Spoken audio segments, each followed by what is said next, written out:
A new community site has taken flight, one just for people who live in downtown Hamilton. Editor Cameron Kroetsch joins us now with more on the Downtown Sparrow. Good morning. Good morning, Annette.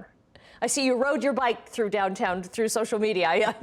You rode your bike into the office this morning then. Why the Sparrow? Well, the sparrow is an iconic bird that you can see at City Hall, right? And City Hall is right in the center of downtown. And for those who don't know, there are all these really great holes in all the concrete pillars at the back of City Hall, and there are hundreds of sparrows who fly around there. So that inspired me. I see them every day and thought that it was a great visual image to tie together this idea.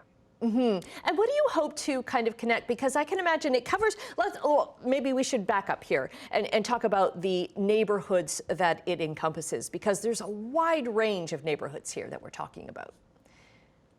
Yeah, it encompasses the downtown core, and so right now it's got information up there for Ward 2 neighborhoods, and those are Beasley, Central, Corktown, Durand, the North End, so the waterfront community, and the Stinson neighborhood. So it tries to encapsulate information about all those, and hopefully we'll expand a little bit east and west to neighborhoods in Wards 1 and Ward 3.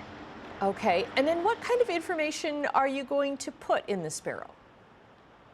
Yeah, what we want to do is make sure there's information for all Hamiltonians, because the downtown is a place that everybody finds special, right? Everybody has a sense of ownership about downtown and loves downtown Hamilton. And so we want to have a wide variety. So what we have right now are things that are simple, like documents, right? That people have been asking for a long time.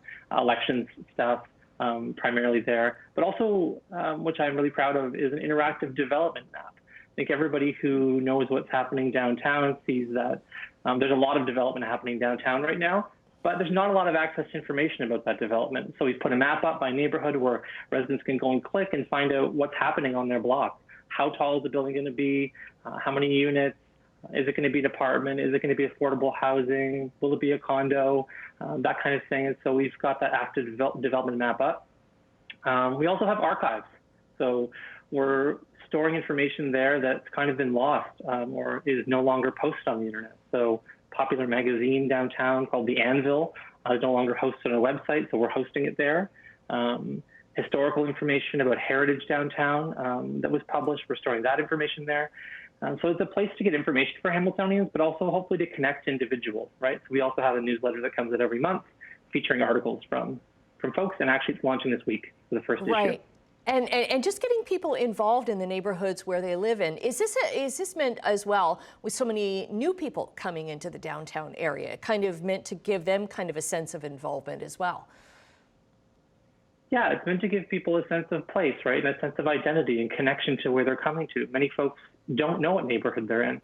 And so we were really lucky to have local artist Matt Jelly design a bunch of really catchy logos that feature different elements of each neighborhood, and to give some just really basic information at this point about each neighborhood to connect folks to where they live. And the goal is eventually to expand that, right? And to include information about where you can find things in your neighborhood. Right, and you're also looking for contributors. Yes, so we're looking for residents to write as part of a monthly publication about their experiences living downtown. So this month we have our first issue coming out. It's called From the Nest, very cutely named. Yes. And it features articles about the tree canopy downtown, for instance, right? Public transit, encampments. So there's a variety of things that are going on downtown and that we want to connect people to. We want them to hear from their neighbors, fellow residents, about what it's like to live downtown, because it's a beautiful place and more people should know about what's happening here. It is a beautiful place. And it's also I love working down here, right? So you come down and you just walk through some of the neighborhoods, and you've got such a diverse range of, you've got apartments, you've got the mansions in Durand. It's like a huge spread of people. Yeah, it's one of the tiniest places in the whole city of Hamilton when you look at the map, right? Ward 2 in the center is very dense. And that means that there's, as you say, a lot of diversity, a lot of people living next to one another, and lots of reasons to connect, right? So I hope that this does is it's a place where people can go to get information, but also to make suggestions. What we really want to have people do is say, hey, I was really looking for this piece of information I couldn't find, or I'd like to be able to search this thing and make it more accessible. Looking for information about the city that relates to downtown. Could you post this? And so we have volunteers who hopefully will be able to do some research and then put those things up online. there's a bit of a crowdsourced thing here. Awesome. That's an important part of it, yeah. Okay, Cameron, thanks very much for telling us more about the Sparrow, and we'll put the links up on our website, chch.com. Have a great day. Thanks, Annette. You too.